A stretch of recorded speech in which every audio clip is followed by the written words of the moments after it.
We have Mihir Vora, Director and Chief Investment Officer at Max Life Insurance, who's joining us on the show. Mihir, good morning and thanks for joining us. Let me just start off with the various central bank actions that we've seen across the globe as well as in India.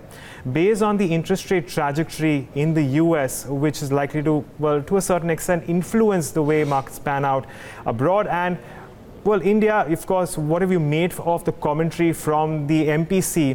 If you take both these into consideration, how are you likely to see equity markets pan out based on the influence of both?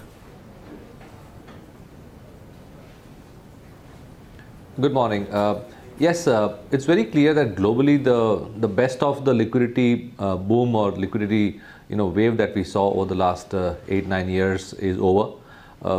Most of the central banks have demonstrated that even without inflation, growth is happening, and to that extent, they are trying to preempt any further inflation spike because unemployment is running at a really low level in the US especially, and in India we have the MPC minutes which were quite hawkish, and we also have a situation where growth is coming back to normal, and with oil prices at a certain level, the inflation targeting is a priority. Similarly, the ECB is also indicated that the best of the liquidity and the QE steps that they've taken are past us. So I think there's a little bit of a liquidity headwind coming over onto the emerging markets. We have seen emerging market equity flows negative over the past many weeks. Though in India the local liquidity is still sustaining the markets, but yes, there will be volatile times ahead given that the best is over in terms of the liquidity glut. Okay, Mihir, so let me address the banking sector then. How are you viewing this sector? And I want to talk about the private sector specifically in this case. How are you looking at trade when it comes to ICICI Bank, Axis Bank? And I understand you can't talk about some of these names specifically, but as a group, what's your call on some of these large cap private banks right now? So as far as the private banks are concerned, in times of rising interest rates, banks with a good liability franchise, a good deposit franchise should do well. And on the other side, on the pricing side, the public sector banks, a lot of them are in the PCA. They are not growing their books because they don't have the capital, etc. They're still grappling with the NPA issues. So the capitalization of the PSU banking sector, which is still about 65 to 70% of the system, is inadequate, and they will not be able to grow. So if the GDP has to grow at 7% or 7+%, then that credit will be supplied by the private sector banks. Given that, pricing power on the private sector banks should continue to remain, and as I mentioned, banks with good deposit, good liability base, with a good pricing power should continue to grow much faster than the system. So I don't see a problem with the private banks in general because of the pricing power and the rapid growth that they are able to demonstrate. You might see a little bit of squeeze on the wholesale borrowers like NBFCs, but there again, the better managed NBFCs will be able to pass on the costs. All right. In that case, how are you dealing with NBFCs?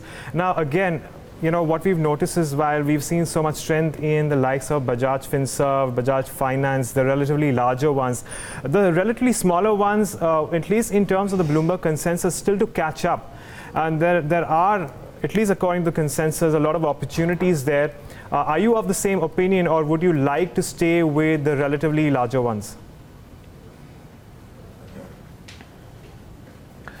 So it has to be looked at from a company to company point of view. We can't really make general statements because each company has its own niche. There are companies which are into small ticket housing loans.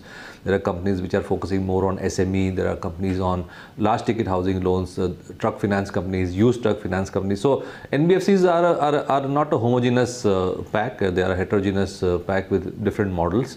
So we have to look at it on a case by case basis. We have seen reports that on some of the segments like very small ticket housing loans, there is stress. Probably not so great growth on the used truck market. That's what we've heard, but we're not really taking a blanket call. But in general, amongst the larger ones, we don't see valuations as being very attractive, and that's the reason why in our portfolios we are a bit underweight there. Mihir, good morning. Neeraj here.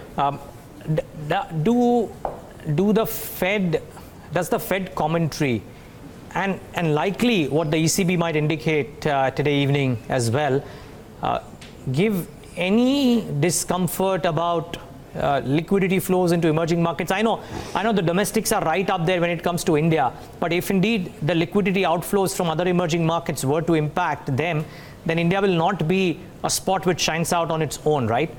What's the sense that you're getting in terms of the comfort of on the liquidity front because of what the global central banks are doing? So as we discussed, the best of the liquidity flows globally is over, and the Fed has done nothing unpredictable.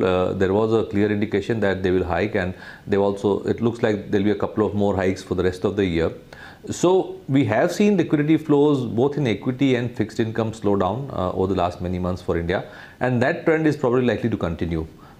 So the key for us is to see how well the locals continue to put money into the mutual funds and the insurance companies, because even as of now, as we speak, there are no other options, frankly. Real estate, gold, etc. are not doing that well. So the key basically is the local investor. Actually, on that topic, I'm glad you're with us today. The last month's data seems to suggest that balance funds have seen significant outflows. The tax incentive kind of going away have consequently posed these changes. The ULIPs seen more inflows than what would otherwise have been the case. Do you sense that?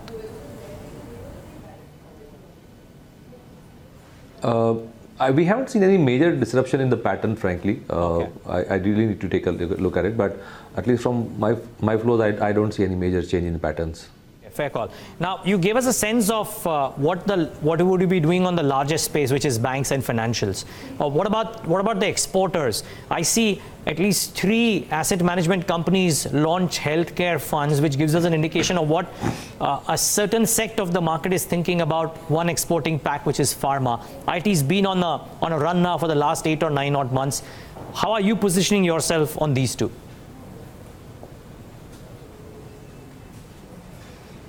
Sure. So we used to be underweight in these segments, and now we are minorly overweight. A couple of reasons. One is that the US economy doing very well does provide an incentive to go back into the IT pack, and we have seen decent traction on some of the companies which have been focusing on the US markets. Second is the currency, of course. With oil going up, there is a currency tailwind for exporters, so that of course is another factor.